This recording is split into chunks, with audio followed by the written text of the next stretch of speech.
Yes, folks, this isn't any cheap X-rated movie or any fifth-rate porno play. This is the show you want. You ruined my Christmas!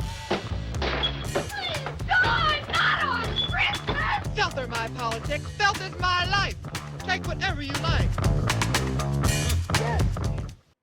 That was a taste of some of the work of filmmaker, writer, performer and so-called Pope of Trash, John Waters. John Waters, hello and welcome to the show. Thank you for having me.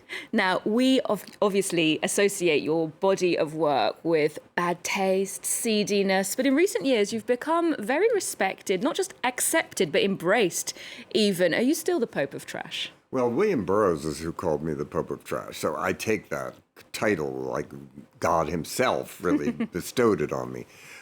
I do use bad taste as humor, as a way to get your attention, but I know the rules of good taste, and you have to know the rules before you can break them with any wit. Okay. Well, we obviously know you as a filmmaker. You're a writer as well. And your novel, Liarmouth, was published in English last year. It's been published in French as Sale Menteuse this year. Could you read us a little extract of the book? Sure. Let me see here. Okay. Her mind is like a camera. Visualize, click. Your life depends on these details. Remember them. Address, date of birth, especially the zip code.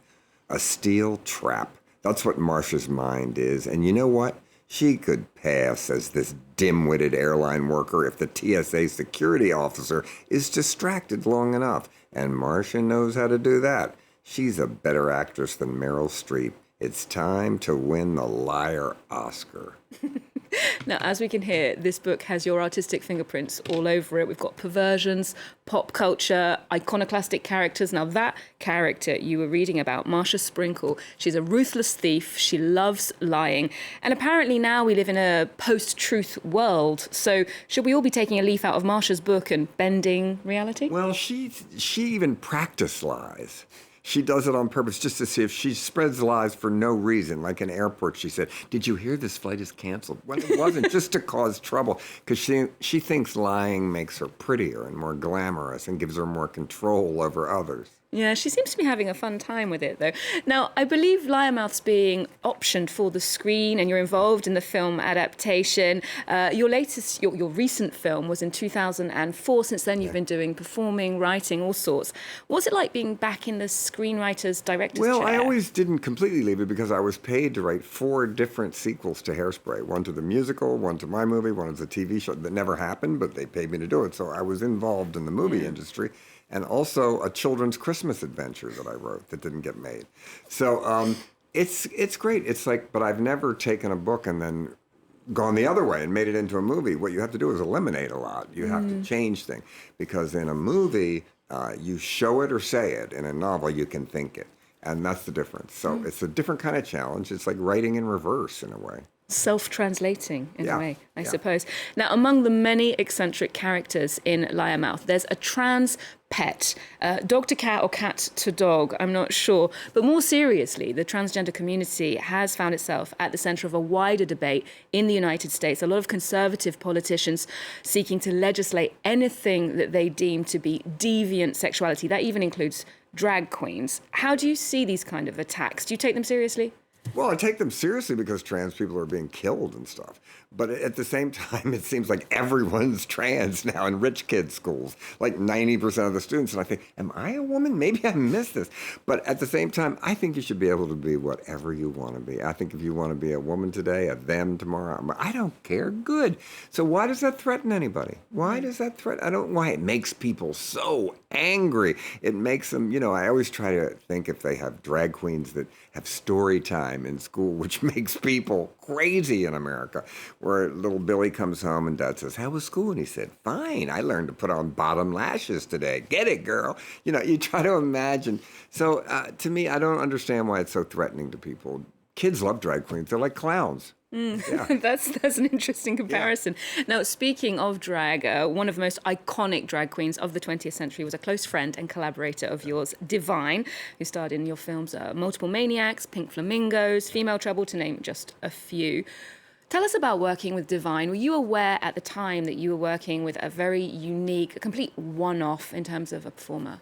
I did know he was like, no, because drag queens hated him because he made fun of drag. He would show up carrying a chainsaw with fake scars painted on his face, and he was overweight, and he'd had nudity, like Lizzo does today. Yeah. And so at the same time, other drag queens were nervous because they were square then. They wanted to be Miss America or their mothers.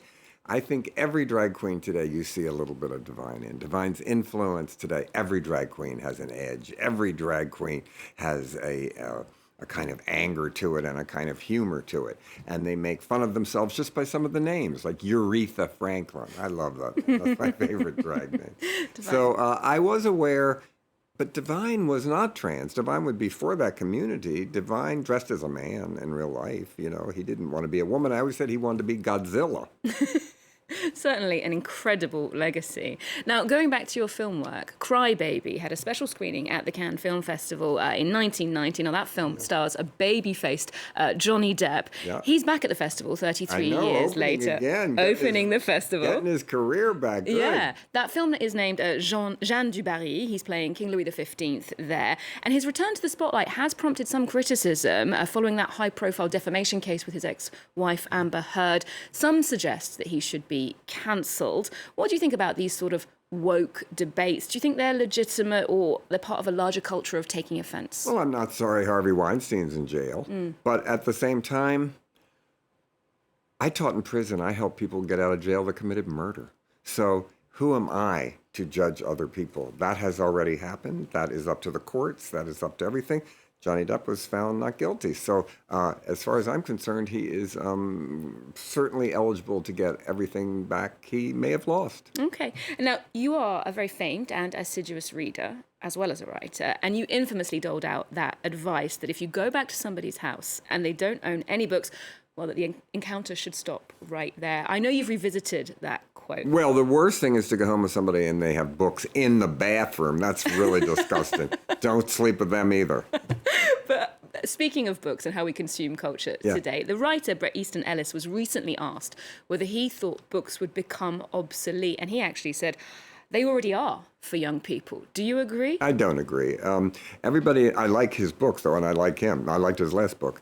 But at the same time, everybody in America thought that when all the big chain bookstores opened, that they were going to put the independent bookshops out of business. The exact opposite has happened. The big chains are closing and the independent bookshops are thriving. Because people like the community. That was the only real job I ever had in my life was working in an independent bookstore. And if I had to get another job today, that's what I do. You meet great people. I even went home with customers. Now, speaking of the creative industries and the opportunities they offer, Divine was one of those avant-garde artists that you were running with in Baltimore of the 60s and 70s. It seemed like a really fertile, creative, artistic scene. Do you still think it has that environment for artists? Is that still possible? Certainly it does, especially in Baltimore where I live, which is cheap. It's still cheap. You have to have a cheap neighborhood to have bohemia. There is one neighborhood in Paris, everybody tells me, where everybody lives. The only place left where that is. Okay. And I forget the name of it. I should know it. But I think it is possible. But cheap rents have a lot to do with it. And people living together and mixing together. I'm not a separatist. I believe straight, gay, everybody should hang around together. And then you learn about each other's career. And I don't understand why the gay community is fighting with each other. Gay, straight, trans. But we all used to hang around together. And now we're weakening the pervert brand. There's that cross-fertilization of artistic stuff we can't fight with each going other. on. Yeah. Okay, just very briefly, one last question. If you had to live out your days as one of the characters in your films or books, who would you be? I guess I'd be the talking penis. And I hope when they make the movie, I get to do the voice. From Liarmouth? Yes. Oh, that would be an amazing role to fulfill. Well, finally, we asked you what's on your cultural radar, and you pointed us in the direction of a very specific art collection. I believe that you donated some of your pieces from a substantial art collection to the Baltimore Museum. It's called John Waters' Coming Attractions. And you donated those pieces based on one specific condition. Tell us more about that. Well, I gave actually 900 pieces to the museum, but this show that was up now was curated by Kathy Opie, the photographer, and Jack Pearson, the artist. And I said, okay. They said, we want to name this gallery after you and everything. I said, no, I want you to name the bathrooms after me. And they went, oh, they thought I was kidding. But I wasn't kidding. And they did. And they named the bathrooms after me, and they're non-gender, the first ones in the museum. We had the ribbon cutting ceremony. The first trans that I ever worked with came down, urinated for the first time in the toilet, cut the ribbon, everybody applauded. Public officials were there. It was great. It was great. So now you can visit Baltimore, visit the museum, and relieve yourself in the John Waters bathroom. Pioneering artwork, both on the walls there and in the facilities. John Waters, thank you so much for joining us today. We'll leave you with a glimpse of that art collection on the walls of the Baltimore Museum. Otherwise, Liarmouth is available in both English and in French now. Remember, you can get more arts and culture on our website and our social media too. Otherwise, there's more news coming up on France 24 in just a moment.